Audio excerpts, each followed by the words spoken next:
लोग कहते हैं कि संसार का अंत ज्यादा दूर नहीं है, लेकिन आजकल जो कुछ हमारे आसपास हो रहा है ऐसा लगता है कि संसार का अंत तो हो चुका है, बस हमें ही महसूस नहीं हो रहा। ऐसा कौन सा गलत काम है जो हमारे आसपास नहीं हो रहा है? कौन सा ऐसा पाप है जिसे करके हम गर्व महसूस नहीं करते? मेरी आज की ये कहानी भी ऐसी ही है जो आपके रोंगटे खड़े कर देगी। मेरा नाम कोमल है और मैं 16 साल की एक जवान लड़की हूँ, लेकिन जो कुछ मेरे आसपास हो रहा था वो शायद मुझे समझ ही नहीं आ रहा था, क्योंकि मेरी माँ मेरे सामने दुल्हन बनी बैठी थी और मैं हैरत से अपनी माँ को तक रही थी। मैं इतनी छोटी नहीं थी कि ये बात ना समझ पाती कि मेरी माँ की दूसरी शादी हो रही है, लेकिन मैं इतनी भी बड़ी नहीं थी कि इस बात को स्वीकार कर पाती। अपने बाप की जगह किसी दूसरे आदमी को बाप के तौर पर स्वीकार करना मेरे लिए बहुत ही मुश्किल बात थी। लेकिन ये मुश्किल इस वक्त नर्क बन गई जब सौतेले बाप के साथ साथ सौतेला भाई भी मेरी जिंदगी में आ गया। और देखते ही देखते मेरी जिंदगी और ये जमीन मेरे लिए तंग हो गई और मेरी माँ विदा होकर नए घर में जाने लगी तो मुझे भी अपने साथ ले गई। घर में जाते ही सबसे पहले एक लड़के ने आकर माँ के पैर छुए।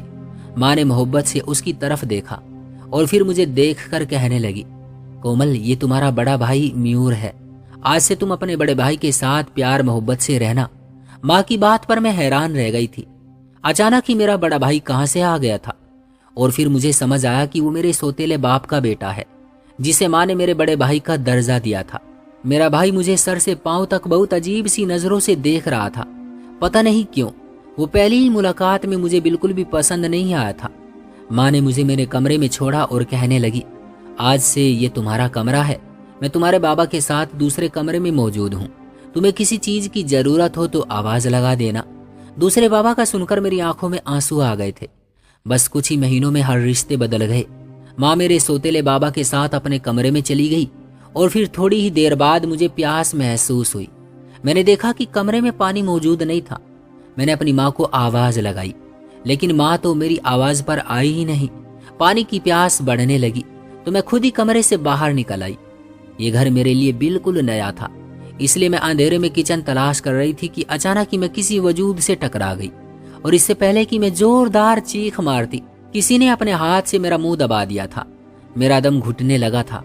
फिर कोई मेरे कान के करीब हुआ और आहिस्ता से कहने लगा कि शोर मत मचाओ, माँ बाबा परेशान हो जाएंगे। मेरी सांस बुरी तरह रुकने लगी थी और मैं आवाज से पहचान गई थी कि ये कोई और नहीं बल्कि मेरा सौतेला भाई मयूर है। मेरा रुआं रुआं कांप उठा था। मैंने खुद को छुड़वाने की कोशिश की तो उसने मुझे आहिस्ता से छोड़ दिया और कहने लगा, इतनी रात को तुम कमरे से क्यों निकली हो? मैंने घबरा कर उसे कहा कि मुझे पानी चाहिए था तो वो खुद मुझे हाथ पकड़कर किचन में ले गया और पानी का गिलास मेरे हाथ में थमा दिया।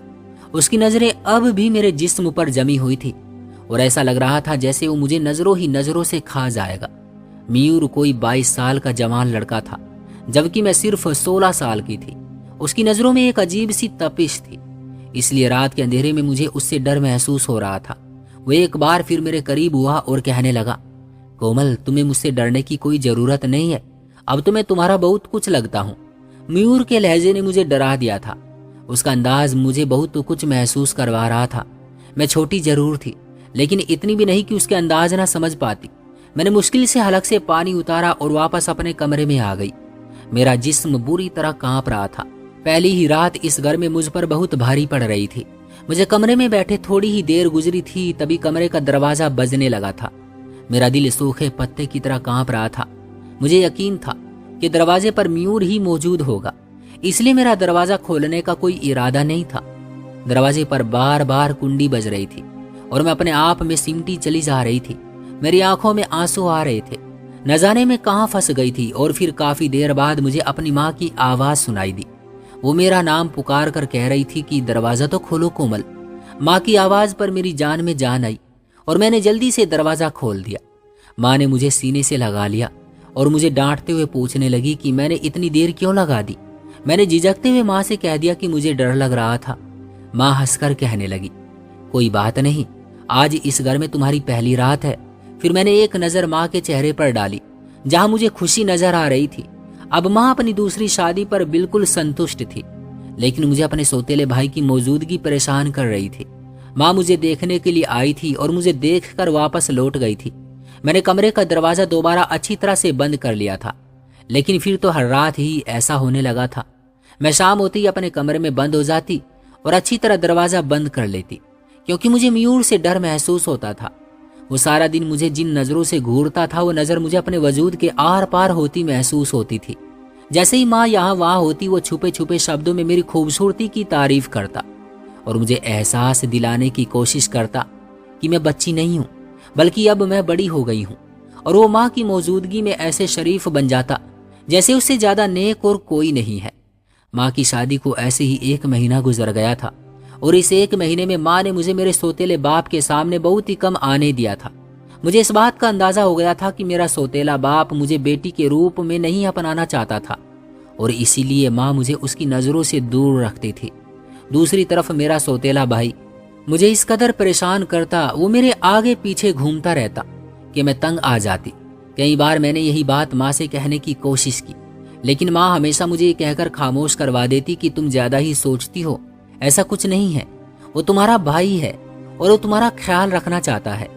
माँ जिस तरह मेरी हर बात को नजरअंदाज करने लगी थी, मैं खामोश सी हो गई थी। जैसे तैसे मैं इस घर में दिन गुजारने लगी थी। ऐसे ही एक दोपहर में घर की छत की सफाई करने में बिजी थी, तभी मेरा सोतेला भाई मयूर पीछे से चला आया और अचानक ही वो मेरे इतना करीब आ गया कि मैं संभल ही ना पाई और उससे टकरा गई। उसकी इस हरकत पर जहां मुझे गुस्सा आया, वहीं वो जोर जोर से हंसने लगा। मैं फौरन 2 कदम पीछे हटी और गुस्से में कहा कि ये क्या हरकत है। मेरी बात सुनकर वो अनजान बन गया और कहने लगा, मैंने क्या किया है?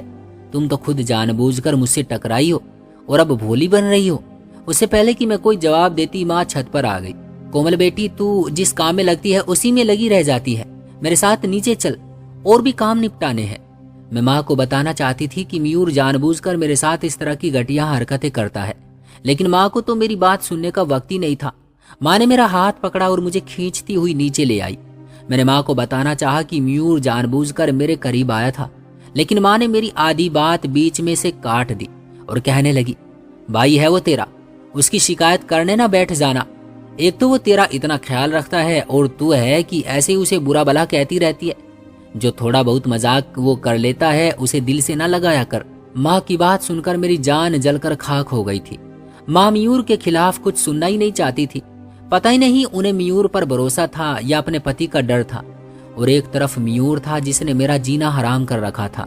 जब भी उसे मौका मिलता वो मेरे करीब चला आता, मुझे तंग करता, छूने की कोशिश करता और अपनी ख्वाहिश बताकर मेरी जान निकाल देता। मैं अच्छी तरह जानती थी कि वो मुझसे क्या चाहता है, क्योंकि कई बार उसने खुले शब्दों में अपना मकसद मेरे आगे बता दिया था। लेकिन ये बात मैं माँ को नहीं बता पाई थी, और अगर मैं बताती भी तो शायद माँ मेरी बात पर यकीन न करती, क्योंकि उन्हें मुझसे ज्यादा अपने सोतेले बेटे पर भरोसा था। और क्यों ना होता, मेरे सोतेले बाप ने मेरी माँ को सराखों पर बैठा रखा था, और यही वजह थी कि उनका बेटा भी माँ को जान से प्यारा हो गया था और मैं सगी औलाद होते हुए भी नजरअंदाज हो रही थी।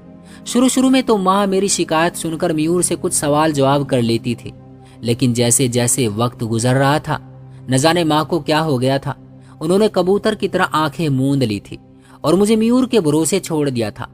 एक दिन माँ मुझे घर छोड़कर बाजार गई और इत्तेफाकन मयूर कॉलेज से जल्द ही लौटकर घर आ गया। उसे तो मौका मिल गया था, ना ही माँ घर पर थी और ना ही बाबा।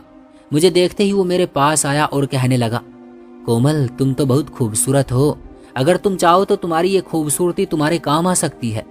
देखो ना, मेरी बात मान लो, आखिर कब तक यूं ही नखरे दिखाती रहोगी।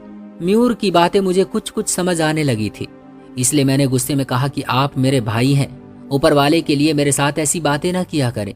वो मुस्कुराकर मेरे करीब हुआ और कहने लगा, मैं तुम्हारा भाई जरूर हूं, लेकिन सोतेला ये बात याद रखो। फिर मयूर ने अपनी उंगली से मेरे बालों की लट को कान के पीछे किया तो मेरी जान निकलने लगी। वो मेरे इस कदर करीब आ चुका था कि मेरे लिए सांस लेना मुश्किल हो रहा था। उसी वक्त घर का दरवाजा बजा और आवाज बता रही थी कि माँ लौट आई है। मेरी जान में जान आई थी। मयूर पीछे हटा और फौरन ही अपने कमरे में चला गया था। मैंने भागकर दरवाजा खोला और माँ से लिपट गई। मेरी इस हरकत पर माँ घबरा गई और कहने लगी, मैं थोड़ी देर के लिए बाजार क्या गई, तू तो पागल ही हो गई है। मैंने रोते हुए माँ से कहा कि मुझे छोड़कर ना जाया कर, मुझे डर लगता है। मेरी बात सुनकर माँ ने मुझे सैकड़ों बातें सुना दी और कहने लगी कि जवान हो रही है और अकेले घर में डरती है। मैं कौन सा तुझे किसी जंगल में छोड़कर गई थी। मैं माँ को क्या बताती कि ये घर तो जंगल से भी ज्यादा असुरक्षित हो चुका था, क्योंकि यहाँ मेरा भाई ही मेरा दुश्मन बन चुका था। माँ की ये दूसरी शादी मुझ पर बहुत भारी पड़ गई थी। काश कि मेरे बाबा मेरी माँ को तलाक न देते तो आज मैं एक सुकून की जिंदगी गुजार रही होती। लेकिन मेरे बाबा को तो अपनी अय्याशियों से ही फुर्सत नहीं थी, और बाबा ने नशे की हालत में माँ को तलाक देकर न सिर्फ माँ की बल्कि मेरी जिंदगी भी बर्बाद कर दी थी। मेरा सगा बाप जैसा भी था वो मेरा रक्षक था, और उसके होते हुए मैंने कभी खुद को असुरक्षित महसूस नहीं किया था। लेकिन माँ की इस दूसरी शादी को पूरे 2 महीने होने वाले थे, और मेरे सौतेले बाबा ने मुझे एक बार भी मोहब्बत से नहीं देखा था, बल्कि ऐसा लगता था जैसे उन्हें इस घर में मेरा वजूद ही गवारा ना हो। वो मुझे माँ के आसपास देखते या वो मेरे करीब होती तो वो उन्हें आवाज देकर बुलाते और अपने साथ कमरे में ले जाते। उनकी मौजूदगी में मैं और माँ खुलकर बात तक नहीं कर सकते थे। पता नहीं उन्हें मुझसे किस बात का बैर था, जबकि माँ तो मयूर को सगी माँ से भी ज्यादा प्यार दे रही थी। सौतेले बाबा के इस रवैये ने मुझे उनसे बहुत परेशान कर दिया था, और उनकी मौजूदगी में मैं खुद माँ से दूर रहने लगी थी। मैं इस घर में एक एक दिन बहुत मुश्किल से गुजार रही थी। मेरा बस चलता तो मैं यहाँ से कहीं दूर भाग जाती और फिर कभी पलट कर ना आती, लेकिन ये सब मेरे बस में नहीं था। और फिर ऐसे ही एक शाम मयूर एक काली थैली लेकर मेरे पीछे छत पर चला आया। मैं कपड़े धोकर रस्सी पर डाल रही थी, वो मेरे करीब आया और वो काली थैली मेरी तरफ बढ़ाकर कहने लगा, ये कपड़े मैं तुम्हारे लिए लाया हूँ। ये तुम्हारे खूबसूरत गोरे चिट्टे जिस्म पर बहुत अच्छा लगेगा। इसे पहनकर मेरी ख्वाहिश पूरी कर दो। तुम आखिर कब तक मुझे परेशान करती रहोगी। मयूर की बात सुनकर मेरी जान निकल गई थी। उसने जबरदस्ती वो थैली मेरे हाथ में थमा दी और कहने लगा, मैं रात को तुम्हारा इंतजार करूंगा। ये कहकर वो तो नीचे चला गया, लेकिन मेरे हाथ पांव कांपने लगे। मैं जल्दी से भागकर अपने कमरे में चली आई और थैली खोलकर देखी तो मेरे तो होश ही उड़ गए। मैं सोच भी नहीं सकती थी कि वो इस कदर गिरी हुई हरकत भी कर सकता है। मैंने जल्दी से उन कपड़ों को अलमारी में बंद कर दिए कि कहीं माँ की नजर न पड़ जाए, और सारा दिन मैं कमरे से भी बाहर न निकली। और शाम होते ही मैंने अंदर से कुंडी भी लगा ली। माँ ने मुझे लाख खाने के लिए बुलाया, मगर मैंने साफ मना कर दिया। उस दिन के बाद से मैं यही कोशिश करने लगी कि जब जब मयूर घर में मौजूद होता तो मैं अपने कमरे में से बाहर ना आती, क्योंकि अब मैं अच्छी तरह उसका मकसद जान चुकी थी। लेकिन मुझे क्या पता था कि मैं ज्यादा दिन उससे बचने वाली नहीं हूँ। एक दिन माँ और बाबा दोनों किसी शादी में गए हुए थे, और मयूर भी अपने दोस्तों के साथ कहीं गया हुआ था। इसलिए मैं बड़े सुकून से घर के कामकाज कर रही थी। मुझे तसल्ली थी कि कोई मुझे तंग करने वाला नहीं है, लेकिन ये मेरी गलतफहमी साबित हुई थी। मैं आधे घंटे बाद जब किचन से काम खत्म करके कमरे में आई तो ये देखकर मेरी जान निकल गई कि मेरा सौतेला भाई मेरे बिस्तर पर लेटा हुआ था, और मुझे देखते ही उसके चेहरे पर मुस्कुराहट आ गई थी। वो कब लौटकर घर आया था मुझे पता ही न चला। शायद मैं कामों में बहुत ही ज्यादा बिजी थी, या फिर वो ही दबे पांव लौटा था। उसकी नजर मेरे जिस्म पर ही जमी हुई थी, और मैं उसकी मुस्कुराहट और उसकी नजरों में छुपा हुआ अर्थ बहुत अच्छी तरह समझती थी, और इसी वजह से मेरे होश उड़ गए थे। माँ भी घर में नहीं थी, ऐसे में उसका मेरे कमरे में होना मेरे लिए बहुत ही परेशानी की बात थी। मैंने हकलाते हुए भाई से कहा कि माँ की गैर मौजूदगी में मेरे कमरे में आपका आना ठीक नहीं है। आप अभी और इसी वक्त मेरे कमरे से निकल जाएं। हाँ, मैं जानती थी कि यह बात उसके नजदीक बेमतलब है, लेकिन मैं अपनी सी कोशिश कर रही थी। मयूर ने मुस्कुराकर मेरी तरफ देखा और कहने लगा, मैंने तुम्हें इतने खूबसूरत कपड़े लाकर दिए थे और मुझे उम्मीद थी कि तुम वो मुझे जरूर पहनकर दिखाओगी, लेकिन तुम्हें तो मेरे गिफ्ट की कदर ही नहीं है। ऐसा भी क्या मांग लिया है मैंने तुमसे जो तुम इतना गुस्सा हो रही हो? जाओ, अभी घर में कोई नहीं है, जल्दी से तुम मुझे वो कपड़े पहन कर दिखाओ। आखिर तुम इतनी खूबसूरत हो, तुम्हारे जिस्म पर वो कपड़े कितने जचेंगे।